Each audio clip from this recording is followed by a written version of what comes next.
दाल भुजुरी अनि साग अन्डा खाम है गाइज। आज चाहिँ मेरो छुट्टी हो नि त, त्यही भएर पार्टी गरौँ।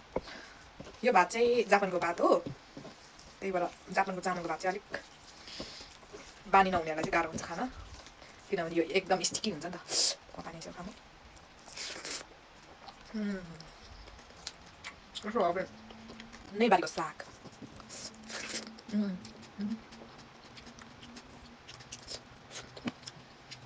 दाल चाहिँ मैले धेरै खाने भयो गएर साइडमा राखिरहेको छु। म चाहिँ दाल लगाएर क्या एकदमै धेरै खानु मलाई दाल चाहिँ, टेस्ट पनि चेन्ज भइरहेको रहेछ।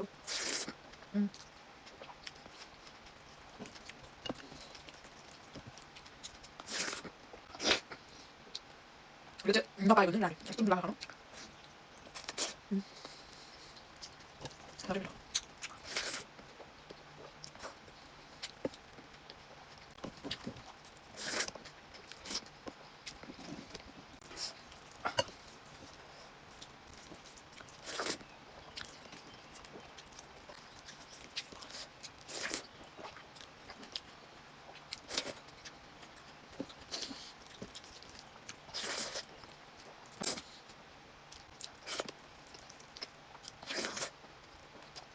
त्यही पनि मलाई खानेकुराको भिडियोहरू हाल्नु मन लाग्छ नि त, त्यो त आफ्नो इन्ट्रेस्टको कुरा हो नि त होइन। कसैलाई नाच्न मनपर्छ नाचेको भिडियो हाल्छ, कसैलाई गाउनु मन लाग्छ गाएको भिडियो हाल्छ।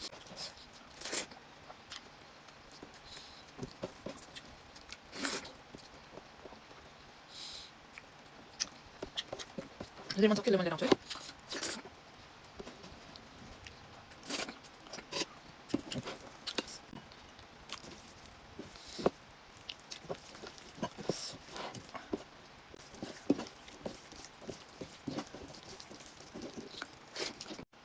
लेमन लिएर आएको क्या, लेमनै पुगेन, लेमन चढेर खाएन भने त फेरि लेमन खाएन भने त कहाँ हुन्छ र।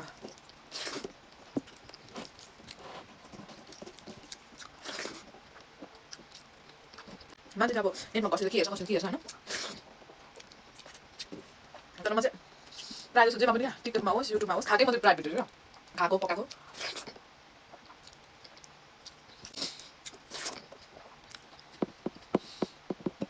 म चाहिँ बिस्तारै खानै सक्दिनँ खाना, चपाएर खानु मन छ, चपाएर खानै सक्दिनँ।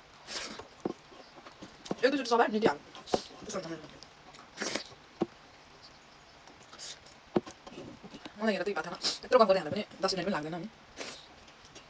लास्टै छिटो खान्छु क्या, राम्रो हेबिट त होइन,